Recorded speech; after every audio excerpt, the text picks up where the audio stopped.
So what's going on, social media land groupies? President Trump seems to think red flag laws are going to be good.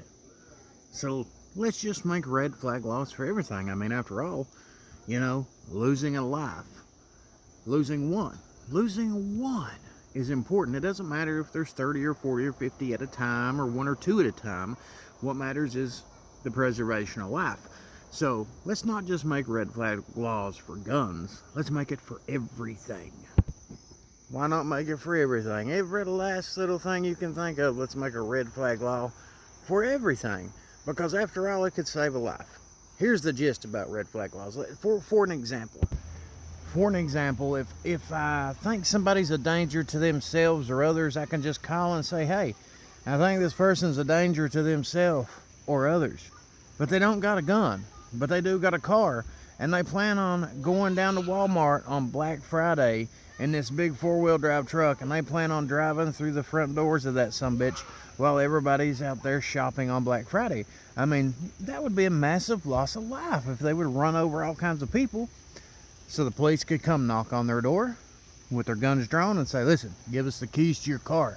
Give us your license. Then they could proceed to take away that person's car simply because I called and said that I think that they're a threat to themselves or others. It doesn't matter that they cut me off in the middle of traffic or anything, or they drove too slow on the 4-lane and wouldn't let me pass them, and I just got pissed off and called. It's the fact that I literally think these people are a danger to society. Because then the police could go and they could seize their car, they could revoke their license, and then that person could proceed to go to psychiatric counseling.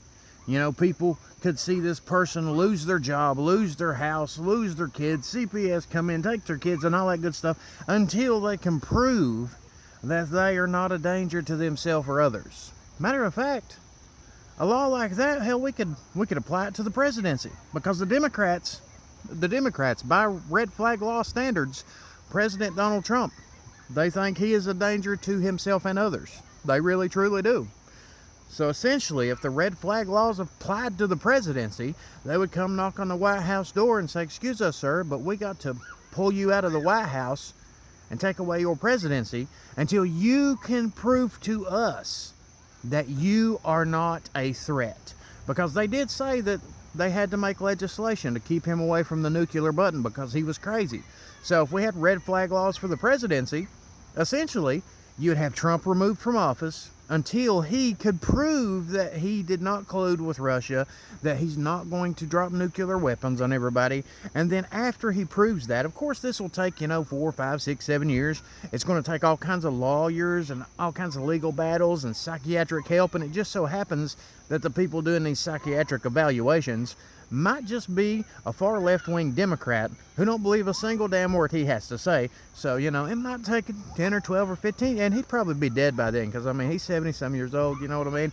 But the facts are, if the red flag laws applied to the presidency, that's essentially what would happen. He would have to prove that he was innocent. The presumption of innocence would be, that, you're innocent, but we're not going to let you have any of your rights or freedoms. Just imagine if that was free speech. Just imagine that. They already regulate gun rights, and it says shall not be infringed right there in it. Imagine if they come up to you and said, oh, yep, you screamed fire in a crowded theater, So that's one thing that they can use against you. But just like if you commit a nonviolent offense and you get labeled a felony for cheating the government or something. For an example, you can become a felon and lose your gun rights. And then the people that's in your house also lose their gun rights because they're not legally allowed to have guns in the house with a felon, So unless you plan on getting divorced, then if that family so happens to get slaughtered in their sleep because, the person who didn't commit the felony obeyed the law and didn't bring guns into the house, it's just a mess. It's a mess. But, they want to support these red flag laws. You want to know what red flag laws are? Since I mentioned CPS earlier, red flag laws are the CPS for gun owners. That's essentially what it is. Because when you call CPS on somebody, you can just make shit up. You can just make it up off the top of your head. They'll come knock it. They'll knock on your door. Yeah, we heard that you picked your child up in the middle of the night and just twirled him around the room, slammed him up against this wall, that wall, rolled him down the stairs a few times, gave him beer, patted him on the back, smoked weed with him, and sent him on his way to school. So, yeah, we have to investigate you, and you have to go prove that you're not beating your kid. You have to go prove that you're innocent. Even though the people that are investigating you are not healthcare professionals or any of that stuff. They're people who just gets trained. They ain't got no badge, none of that. But they'll force their way into your homes. And in a lot of cases, if you look up CPS corruption, check the link on the Backwoods Hippie page. If you look it up, it is astonishing how many children are removed from their parents' homes without cause. I think it's like 16 out of 17 children, all right, are removed without any sort of justification. Only 1 out of 17 are actually removed for a good reason. And then statistically speaking, the ones who are removed that are in abusive homes, are more likely to die in foster care than they are staying in the abusive home. But that's essentially what we're having here with these red flag laws is you got people who can call up a number and just make up whatever. So you post something on Facebook. Somebody don't like what you post. They will Facebook stalk you, find out where you work at. They'll call, they'll make all kinds of accusations against you. The police will come with their guns drawn, take away your guns, and then you have to go get lawyers. You have to fight legal battles, and if you ain't got the money to do this, I guess you're screwed. You just won't get your gun rights back for a long, long, long, long time. And as sure as you do, somebody else can make another accusation when you do get them back, so what's the point? But then if you end up in front of a liberal who hates guns, who is anti-gun all the way, and they're your psychiatrist, and you sit there and they ask you these questions. Do you support gay marriage? Well, yeah, sure, no problem with that. Okay. Do you have any violent tendencies or smoke dope or ask 101 questions. You pass all 100 of them, and then it comes down to the last one. Did you vote for Donald J. Trump for president? Why, yes, I did. You failed. You failed. You are a danger to this world because you voted for that man. And then guess what? They take your damn guns, you don't get them back. That's essentially the red flag laws. You are guilty by God until proven yourself innocent. A court, not in a court of law, they're not going to say that you're guilty or anything. They're going to say, oh yeah, you're innocent, but we're taking all the stuff you have in your house that regards to your Second Amendment. You ain't allowed to have it. It's kind of like coming in and be like, listen, you're a bad influence to everybody else, so we're taking away your right to speech. You're not allowed to have free speech.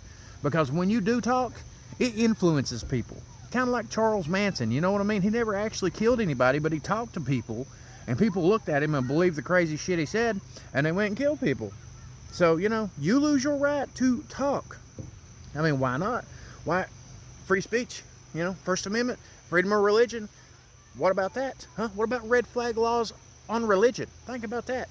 Because I tell you what, folks, it's the environment that people grow up in.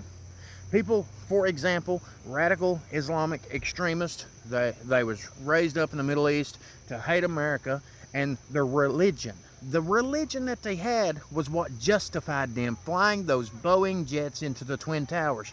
They didn't need guns. A gun is a tool, and apparently a Boeing jet is a tool also. But what created that situation, the whole situation, was the environment that those people grew up in, raised in from young ages on up.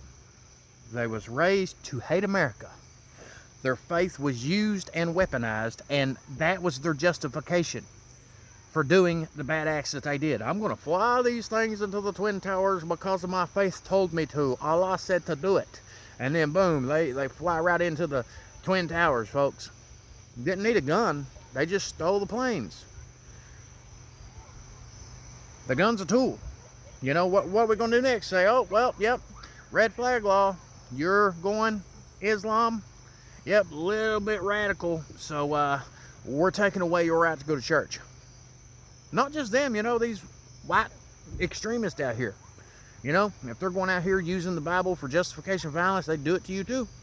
No problem with that, as long as it's equal under the Constitution. Make no law. You put in one religion over another, so it'll just be equal across all bounds. Whether you're Amish, Buddhist, Pentecostal, Baptist, Islamic, whatever. Why not that? Why not red flag laws on that? Oh, you're using your religion to do these bad things, so let's take away your religion. I mean, just imagine if the red flag laws applied to anything else in America. You know something? I mean, I absolutely vote for you, Trump. I support a lot of what you're doing for this country. But old buddy, old pal, you're crossing the line whenever it comes to these red flag laws. It says shall not be infringed for a reason. All you're going to do is take away people's gun rights. and you're going to give these nut jobs out here, just like the mainstream media accuses you of Russia collusion. If there was a red flag law for the presidency, that would be their justification. Oh, well, this man is crazy. He colluded with Russia and he's going to bomb some people. So let's yank him out of the White House. Let's take away his power, take away his privilege, take away his right to self-defense, take away his right to do these things. Just imagine if that was the way it was right now, but it applied to all these other people. Because honest to God, you don't know the type of police that's going to be coming banging on your door doing their jobs. But then again, you're going to have money for lawyers to go into the court system. You're going to have to go see psychiatrists, have counseling and all that good stuff. And if you don't meet the criteria of these people because of their opinions of you, you may lose the right to have your guns. You may lose the right to defend your family, defend your life because of these people. And then once these laws are passed, they'll do nothing but build and build and build upon it, just like they do everything else. They'll find any reason in the world to try to hit people where it hurts, to take away your guns willingly. It's the best way to do it, folks. They try to break people down, break their spirit, and then make you willingly want to give up your rights by attacking you personally, asking you, what if this was your kids? What if that? What if this? I tell you what, if people would address the real issue, and it's not video games either, it is the environment that people are getting raised up in. It is the lack of parents being involved in their kids' lives. Instead of making them be responsible for their own actions, they're making excuses for them. Instead of making them feel good about themselves by forcing them to do better, encouraging them to do better, they want to hand them a participation trophy and smack them on the back, but them kids still look around and see all these other kids having a much better time, having a much better life, doing much better things, while you just give them a participation trophy and smack them on the back and say, good job. They know deep down inside that they didn't do that good. That is the problem. We are raising too many people on the internet. We're letting television, we're letting the social media run our lives, run our families, run our children, when it is the parents' job to raise your children. You know, used to people would bring guns to school back in the day, and they would have gun clubs. They'd go hunting. They would learn to respect the gun. They would go out together as a family and friends, and they would shoot guns, and they would have respect for each other. You know, they would have loyalty, they'd have morals, they would have some type of integrity about themselves, and then this shit didn't happen. But that's all I got to say for tonight, folks. It's getting a little bit dark. I'm going to continue drinking my Monster High cup here and go play with my kids. Till next time, y'all keep letting your freedom ring.